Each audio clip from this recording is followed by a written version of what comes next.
Welcome to Judiciary Square. Judiciary Square is a segment of Washington, D.C., bordered by Mount Vernon Square, near Northeast H Street Corridor, Downtown Penn Quarter, and Capitol Hill. Judiciary Square is rightly named for the many courthouses nearby. Though once a residential neighborhood from the 1800s to the 20th century, Judiciary Square was slowly transformed into a section of mostly government buildings. There is a plaza in the center of Judiciary Square, which itself is a paved square surrounded by classical architecture from the plaza itself to the buildings around it. These classical buildings include the old City Hall, old Pension Bureau, and the old Patent Office. Many classical statues and buildings exist throughout Judiciary Square, created as early as the 19th century, which have undergone or still are undergoing renovations and are being fit for new purposes. Even amongst the Greek and Romanesque designs, wildlife still lives and thrives off the generosity of tourists, bureaucrats, and students.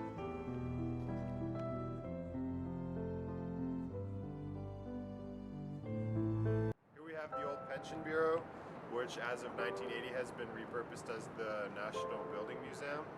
That's going to be seen on the sign, though all of the classical architecture remains. The old Pension Bureau was designed by Army Quartermaster General Montgomery C. Meigs in 1882, and construction lasted until 1887. It stands as a testament to the Civil War, honoring the soldiers who fought in it. And uniquely, it was built by their contemporaries, unlike so many of the other monuments these days. The terracotta frieze, which spans 1,200 feet around the outside of the building, was designed by Caspar Burbel. His contemporaries liken this frieze to Trajan's Pillar for both its sheer size and the thousands of military figures that adorn it. The inside of the building, which is just as impressive as the out, has Corinthian pillars standing among the tallest in the country at 75 feet and 8 feet in diameter.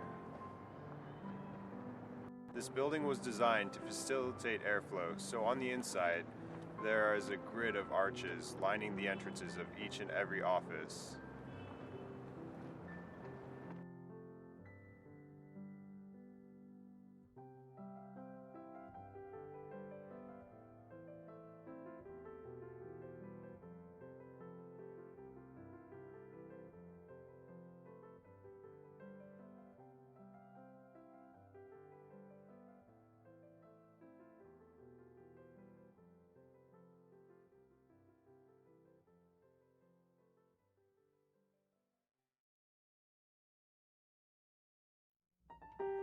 This is the old D.C. City Courthouse with Abraham Lincoln in front.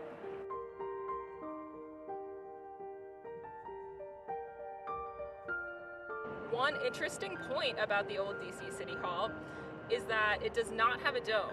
When the designs for it were being built, the committee wanted to make it as inexpensive as possible, but also grand. So while it was an impressive building, it is nowhere near as intimidating as the Capitol building because of the dome.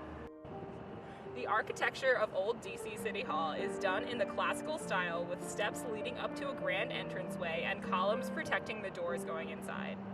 John Surratt, who was one of the suspected co-conspirators of President Abraham Lincoln's assassination, was also tried but later acquitted at City Hall. Another famous case held in old D.C. City Hall is when Richard Lawrence was sentenced to a mental institution for trying and failing to assassinate President Andrew Jackson. The Pearl incident, the United States' largest single escape attempt on behalf of fugitive slaves, was also tried at the old District of Columbia City Hall. Two men tried to help more than 70 slaves escape at once by sailing them up a boat in the Chesapeake Bay.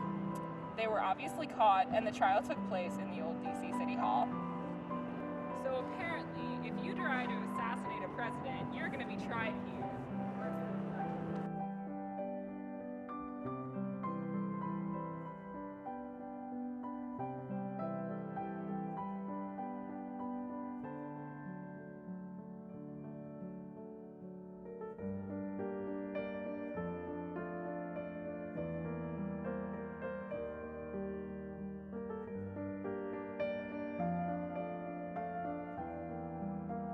I love ionic columns.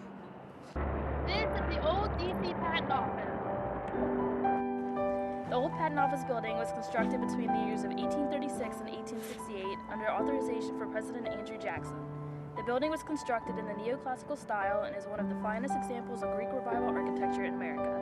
The land on which the building sits had been intended, as Pierre L'Enfant city plans indicated, for a pantheon to honor American heroes.